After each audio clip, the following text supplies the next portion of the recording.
an award to someone who I've known since John was very, very young, and he is young still. A career I have followed and celebrated. Someone whose opinions I cherish and whose brilliance and beauty are a beacon to all, and you'll get to see in a moment. So John and I share a couple of life moments. We had an apartment together in Los Angeles. You're welcome to ask me about details. We taught together at Gala. We were part of an incredible experience at the Gay Games in Vancouver called Bash Back, where we were really trying to push back the right-wing efforts to stop the Gay Games in Vancouver. I met John when he was barely 20. A celebrated video artist with his quintessential music video style and his ironic mashup of historical characters and contemporary subjects. The Ads Epidemic, a roiling critique of anti-gay propaganda that created the languid musical hit This Is Not a Death in Venice, which I hum to this very day. And by the 1990s, John had made his advent to film with The Making of the Monsters, in which Bertolt Brecht, the Marxist theorist, was portrayed as a catfish. Zero Patience responded to Randy Schill's 1987 book, and the band played on, which notoriously and erroneously traced the arrival of HIV/AIDS in North America to a single person, a French-Canadian airline attendant named Gaëtan Dugas, and John took that on. And in '96, John Greyson released his most famous film, Lilies, an adaptation.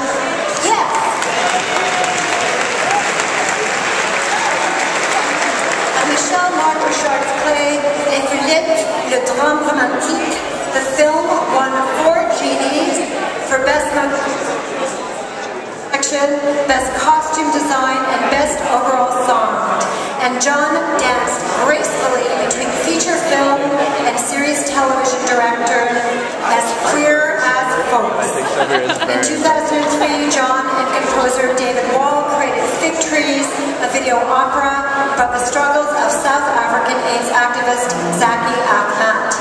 On top of his media works, John is a performance artist, a writer, a co-editor of Queer Looks, an anthology of gay and lesbian writing, where I had the pleasure of exploring Emily Carr's love letters to her secret love, and the author of Urinal and Other Stories.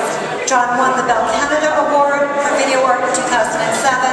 He's currently completing his PhD in his spare time while teaching at York University and making artwork and feature films. John is a parent, a partner of the fabulous Stephen Anders, and one of the most gorgeous men in the world in body and mind. John, I welcome you to this stage.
Thank you, William Huffman, Toronto Arts Council, who nominated me for this very great award.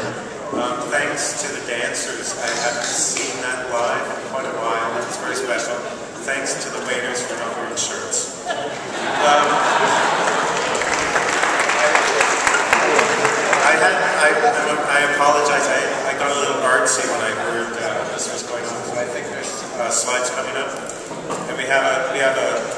Carol Burnett Q. So, when I first met Rick Bebu in 1979, we bonded over typesetting.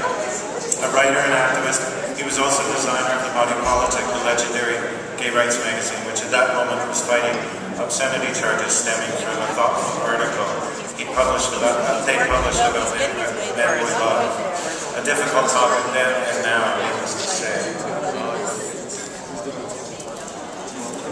Rick was a passionate advocate of Franklin Gothic and dance, while I, a 19-year-old summer intern at Fuse magazine, was righteously enamored of Perpetua, but we found common ground in our mutual admiration of Gala song.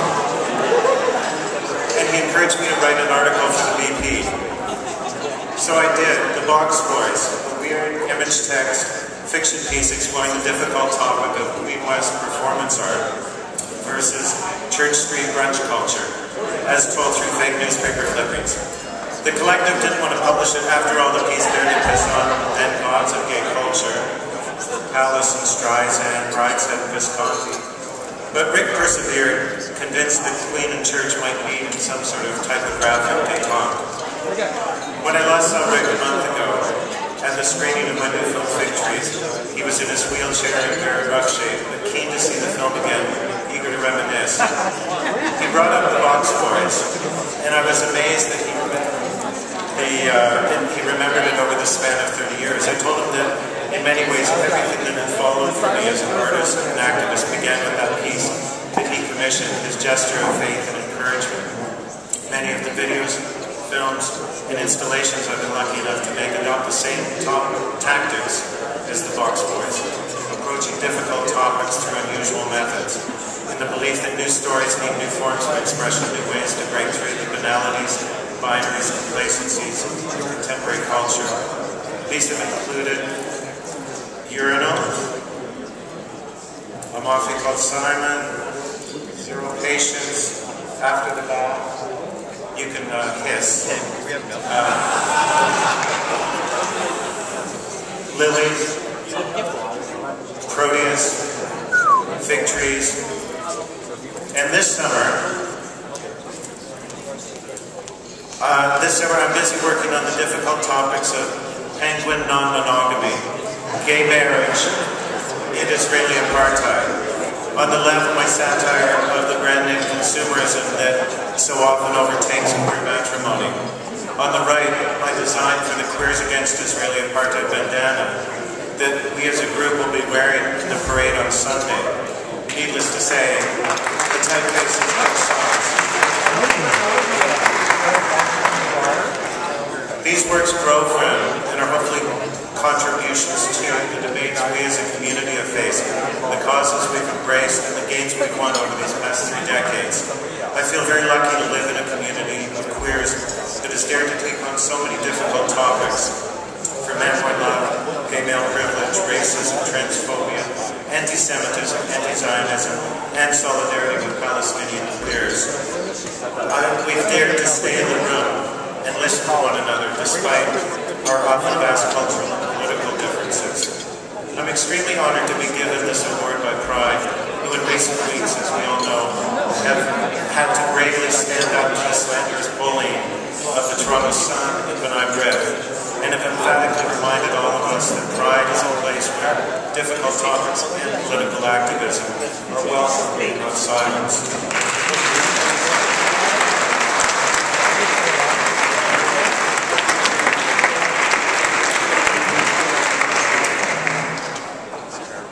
So, Rick Bebu died 2 weeks ago. In his memory, I'd like to dedicate this award to all the Ricks, living and dead, whose generosity, passionate convictions, and sly humor have made my work possible, and indeed our work as a community possible, and have made Toronto such an extraordinary garden within which to work, create, argue, fornicate, love, learn, listen, pull weeds, and sow seeds, and occasionally design typography.